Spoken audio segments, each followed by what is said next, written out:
Produksi hidrogen. Selamat datang dalam video pendek yang akan menguraikan proses produksi gas hidrogen. Selamat menyaksikan. Mengapa kita harus memproduksi hidrogen? Hidrogen adalah unsur penting dan banyak digunakan sebagai bahan baku untuk proses produksi berbagai bahan kimia seperti amonia dan metanol. 55% produksi hidrogen dunia diserap dalam industri amonia dan 10% untuk produksi metanol. Hidrogen juga dibutuhkan dalam proses pemurnian minyak mentah untuk memproduksi bahan bakar minyak seperti diesel dan bensin. 25% produksi hidrogen dunia terpakai dalam industri ini. Penggunaan hidrogen juga telah diperluas sehingga telah dimanfaatkan sebagai bahan bakar kendaraan termasuk bahan bakar untuk roket. Lalu, bagaimana gas hidrogen dapat dihasilkan? Secara alami, gas hidrogen dihasilkan di alam melalui proses pembusukan biomasa oleh mikroba fermentasi.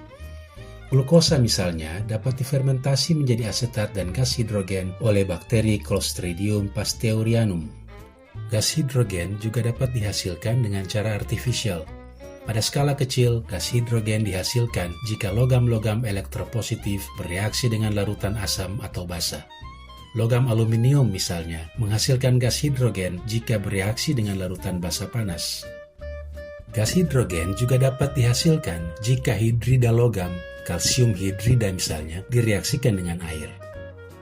Selain itu, gas hidrogen juga dapat dihasilkan dari sel elektrolisis. Misalnya ketika air dielektrolisis menghasilkan gas hidrogen dan gas oksigen. Dalam skala industri, gas hidrogen diproduksi melalui reaksi antara uap air dan hidrokarbon. Reaksi ini membutuhkan suhu tinggi dan hidrokarbon yang dipakai umumnya adalah gas metana dari gas alam. Proses ini disebut steam reforming. Jika hidrokarbon yang digunakan adalah batu bara atau kokas yang direaksikan dengan uap air untuk menghasilkan gas hidrogen, maka reaksinya disebut gasifikasi batu bara atau kokas. Reaksi ini membutuhkan suhu tinggi hingga 1000 derajat Celcius dan juga menghasilkan gas karbon monoksida. Gas karbon monoksida selanjutnya bereaksi juga dengan uap air dan menghasilkan lebih banyak gas hidrogen.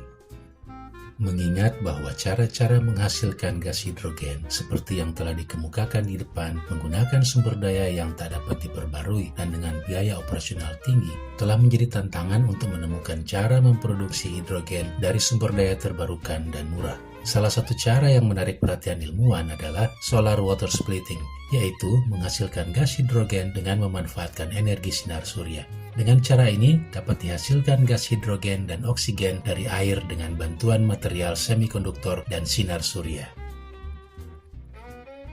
Demikian uraian singkat mengenai cara menghasilkan gas hidrogen baik dalam skala kecil maupun dalam skala industri. Sampai berjumpa dalam video selanjutnya.